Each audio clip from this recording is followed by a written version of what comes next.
आठवां प्रश्न है, देखिए 12x² 24x + 12। फिर से क्या करना है आपको, मानक बहुपद से तुलना कर देना है।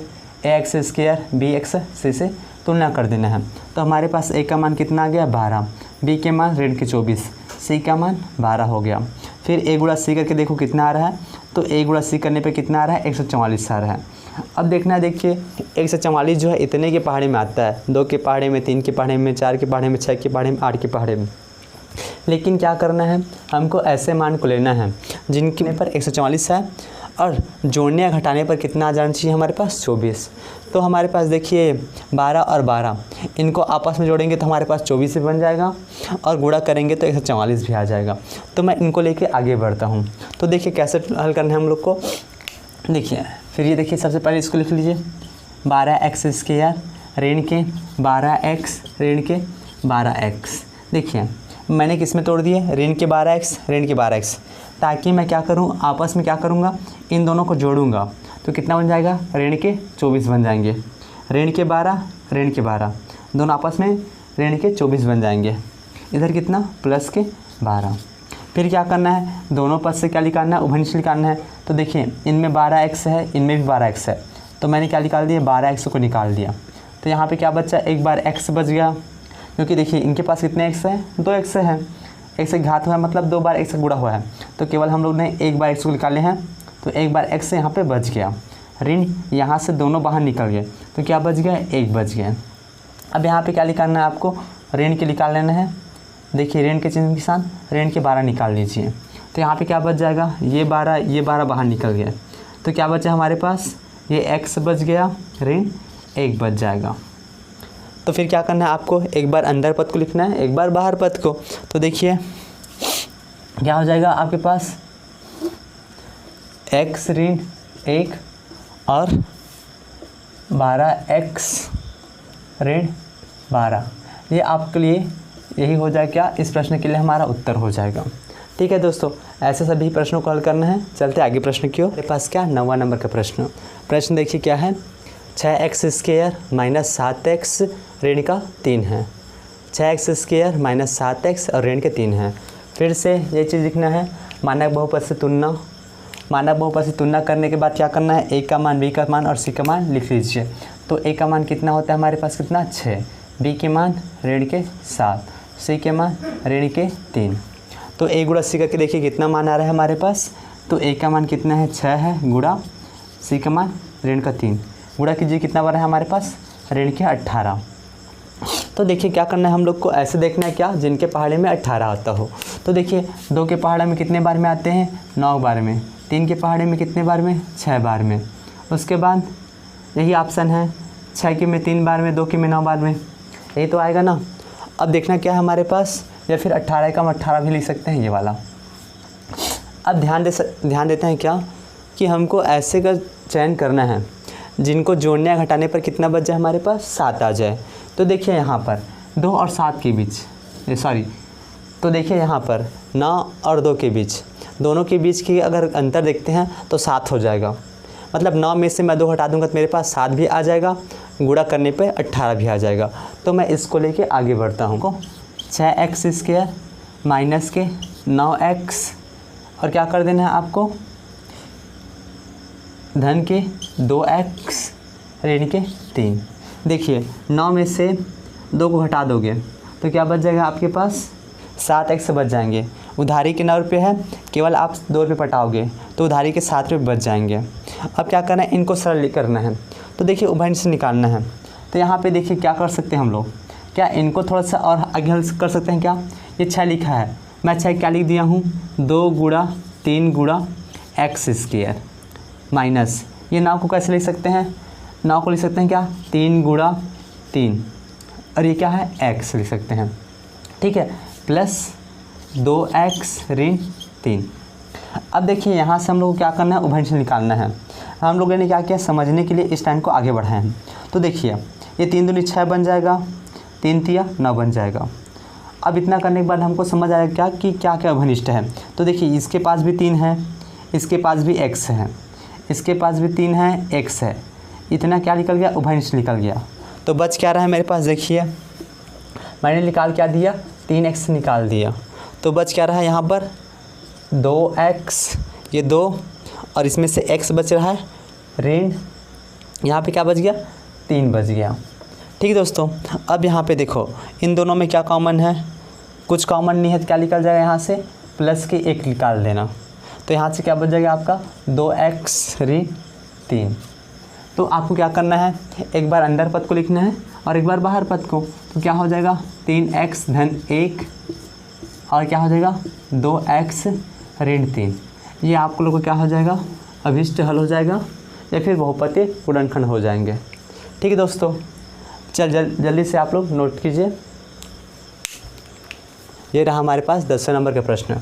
देखिए क्या है 14y का वर्ग प्लस 19y ऋण का 3। ठीक है दोस्तों, इनकी तुलना फिर से लिखना है, क्या मानक बहुपद से तुलना करना है ax² bx प्लस c से, और a b c के मान को लिख लेना है। a के मान कितना आ गया आपके पास 14, b के मान कितना आ गया 19, c के मान कितना ऋण के 3। फिर आपको क्या करना है, जांच करना है कि a और c के मान कितने आते हैं। a और c के मान को देखिए क्या है, a के मान 14 है गुणा c के मान कितने हैं ऋण के 3, गुणा कीजिए क्या बनता है 14 तिया 42 और ये ऋण है तो ऋण के 42। अब हमको ऐसे लेना है किसके पहाड़े में 42 आता है। ठीक है, तो देखते हैं क्या है कि सबसे पहले 42 किसके पहाड़े में आता है। तो 2 के पहाड़े में कितने बार में आता है 21 बार में आता है, फिर 6 और 7 के पहाड़े में आता है। ठीक है दोस्तों, इनके पहाड़े में लगभग 42 आता है। अब यहाँ से देखिए किसको जोड़ने या घटाने पर हमारे पास क्या आ सकता है 19 आ सकता है। तो देखिए यहाँ पर मैं यदि 21 में से 2 को घटा दूंगा तो मेरे पास क्या आ जाएंगे 19 बच जाएंगे, तो मेरे लिए ये वाला उचित होगा। और इस रूप में क्या करेंगे मध्य पद को तोड़ देंगे। तो देखिए कैसे तोड़ना है आप लोग को, तो सबसे पहले क्या तोड़ना है, देखिए 14y का वर्ग, अब 21y में से क्या करना है आपको 2y को घटा देना है, 21y में से 2y को घटा देना है। ठीक है दोस्तों, तो आपके पास क्या बन जाएगा धन के 19y बच जाएंगे। अब यहाँ से आपको क्या लेना है उभयनिष्ठ लेना है। तो देखिए फिर से यहाँ से, तो यहाँ पे आप लोग देखो इनको कैसे तोड़ सकते हो। तो 14 को हम लोग कैसे तोड़ सकते हैं, 14 को 2 गुणा 7 गुणा y लिख सकते हैं कि नहीं, प्लस 21 को लिख सकते हैं क्या 3 गुणा 7 y लिख सकते हैं ना, और इधर का ऋण 2y ऋण का 3। अब देखिए यहाँ भी 7y है, यहाँ भी 7y है, यहाँ पे y का वर्ग कर देते हैं। ठीक है, यहाँ भी 7y है, यहाँ भी 7y है, तो दोनों 7y को मैं बाहर निकाल देता हूँ। तो क्या बच, ये 7y बाहर निकल गया, तो यहाँ पे क्या बच गया ये 2 बच गया, यहाँ पे ये 2 बार y था तो 1 बार y बच जाएगा। ठीक है, और यहाँ पे क्या बच जाएगा धन, यहाँ पे क्या बचा ये 3 बचा, क्योंकि 7 तो बाहर निकल गया ना, ये 7 और ये 7 बाहर निकल गया, तो 2y और धन के 3 बच गया। ठीक है दोस्तों, अब इस बार आ जाइए, यहाँ पे दोनों में कुछ कॉमन नहीं है, ऋण के चिन्ह है ऋण के चिन्ह है, तो ऋण के मैं 1 को बाहर निकाल दिया, तो कोष्टक में क्या बच जाएंगे 2y धन 3 निकल बच जाएगा। ठीक है दोस्तों, यहाँ से क्या निकला है ऋण के चिन्ह बाहर निकल गया, तो ये बचेगा। एक चीज़ आपको हमेशा याद रखना है क्या कि दोनों कोष्टक में क्या बचते हैं समान। यदि यहाँ धन के चिन्ह में बचा है तो यहाँ भी धन के चिन्ह में ही बचेगा, यदि यहाँ धन के चिन्ह में बचा है तो यहाँ भी धन के चिन्ह में बचेगा। हमेशा आप लोग को इस बात को याद रखना है। दोनों कोष्टक में आता है ना, तो दोनों कोष्टक वाले के मान क्या होते हैं एकदम बराबर होते हैं। धन के चिन्ह के साथ है तो उसमें भी धन रहेगा, इसमें ऋण है तो इसमें भी ऋण रहेगा। ठीक है दोस्तों, अब देखिए क्या करना है आपके पास, एक बार आएगा क्या 2y प्लस 3 आ जाएगा, और एक बार क्या हो जाएगा 7y ऋण 1 हो जाएगा। ठीक है दोस्तों, ये आपका क्या हो जाएगा अभिष्ट हल होगा, बहुपद गुणनखंड ये होगा। चलते हैं आगे प्रश्न की ओर। क्या 11वां नंबर का प्रश्न देखिए क्या है, करणी का 3y का वर्ग धन 9y धन 6 करणी 3। तो यहाँ पे फिर से वही चीज़ करना है, बहुपद का तुलना कर देना है और a b c के मान को लिखना है। a का मान कितना होता है हमारे पास कितना करणी के 3, b के मान कितना हो जाएंगे 9, c के मान क्या हो जाएगा 6 करणी 3। तो याद क्या करना है आप लोग को, a गुणा c का मान करना है। तो देखिए a का मान कितना है करणी 3 गुणा यहाँ पे क्या है 6 करणी 3। तो यहाँ पे आप लोग को ध्यान देना है क्या, जब दोनों करणी का गुणा होगा, करणी 3 गुणा करणी 3 होगा, तो यहाँ पे केवल क्या बनता है, 3 बनता है। क्या बनता है, 3 बनता है। तो क्या हो जाएगा बोलो। तो यहाँ से देखो कर्णी 3 का गुणा हुआ तो क्या बना, 3 गुणा 6 बराबर कितना आना चाहिए, 18 आना चाहिए। हमको मध्य पद को ऐसे तोड़ना है जिनको क्या करने पर, गुणा करने पर कितना आना चाहिए, 18। तो 18 किनके पहाड़ी में आता है पहले देखिए। तो किसके पहाड़ी में आता है, 2 के पहाड़ी में कितने बार में, 9 बार में। 3 के पहाड़ी में कितने बार में, 6 बार में। फिर 18 के पहाड़ा में 1 बार में। यही चीज़ आएगा। तो देखिए अब हमको देखना क्या है कि मध्य पद पे 9y कैसे बन सकता है। अब देखो इसमें से मैं 2 घटा दूंगा तो 7 हो जाएगा, जोड़ूंगा तो 11 हो जाएगा। लेकिन इसको देखिए, यदि मैं 6 और 3 को मैं जोड़ता हूँ, 6 और 3 को मैं दोनों को जोड़ता हूँ तो मेरे पास 9 भी बन जाएगा। गुणा करने पे 18 तो बन ही रहा है और जोड़ने पे 9 भी बन जाएगा। तो मैं इस रूप में क्या कर दूंगा, इसको तोड़ दूंगा। ठीक है दोस्तों, तो चलिए आगे हल करते हैं। क्या हो जाएगा देखिए, कर्णी 3y का वर्ग धन, यहाँ से क्या कर दोगे आप लोग, देखिए 6y धन 3y धन 6 कर्णी 3। ठीक है दोस्तों, मैंने क्या किया, मध्य पद को 6y और 3y में तोड़ दिया, 6y और 3y में तोड़ दिया। इसको आगे रखो चाहे इसको आगे रखो, कोई फ़र्क नहीं पड़ेगा। ठीक है दोस्तों, हम लोगों ने इनको तोड़ दिया। अब निकालना क्या है, आपको उभयनिष्ठ निकालना है। ठीक है दोस्तों, तो देखिए इन दोनों में क्या निकालना है, उभयनिष्ठ निकालना है। तो सबसे पहले हम लोग क्या करते हैं, इसको देखते हैं, क्या इनको सबसे पहले तोड़ते हैं। तो ये रहा क्या, कर्णी 3y का वर्ग प्लस 6 को कैसे लिख सकते हैं, 2 गुणा 3y लिख सकते हैं, प्लस इधर देखिए 3y प्लस इसको कैसे लिख सकते हैं, इसको 2 गुणा 3 गुणा कर्णी 3 लिख सकते हैं। क्या किया देखो, मैंने यहाँ से क्या किया, 6 को 2 रूप में तोड़ दिया, 2 कर्णी 3, और यहाँ भी 6 को यहाँ ऐसे तोड़ दिया। ठीक है दोस्तों, अब यहाँ पे देखो कर्णी 3 है और यहाँ पे 3 है। तो यहाँ पे क्या करते हैं, कर्णी 3 को हम लोग कैसे लिख सकते हैं, कर्णी 3 गुणा कर्णी 3 वह ऐसे लिख सकते हैं। और इसके सामने क्या है, गुणा 2 है, प्लस कर्णी 3y का वर्ग। और इधर से क्या हो जाएगा बोलो, प्लस 3y प्लस 2 गुणा 3 गुणा कर्णी 3। अब यहाँ से देखो दोस्तों आपको क्या क्या दिख रहा है।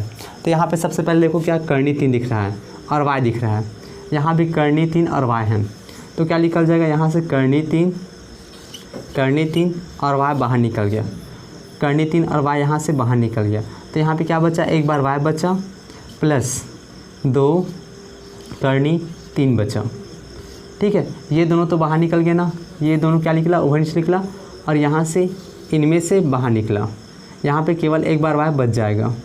तो y प्लस 2 कर्णी 3 बचा। अब यहाँ से देखो क्या निकलेगा, यहाँ भी 3 है, यहाँ भी 3 है।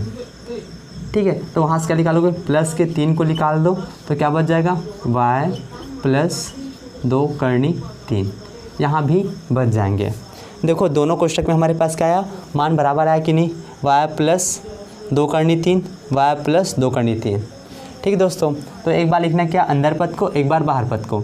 तो क्या हो जाएगा, 3y धन 3, और यहाँ से क्या हो जाएगा, y प्लस 2 कर्णी 3।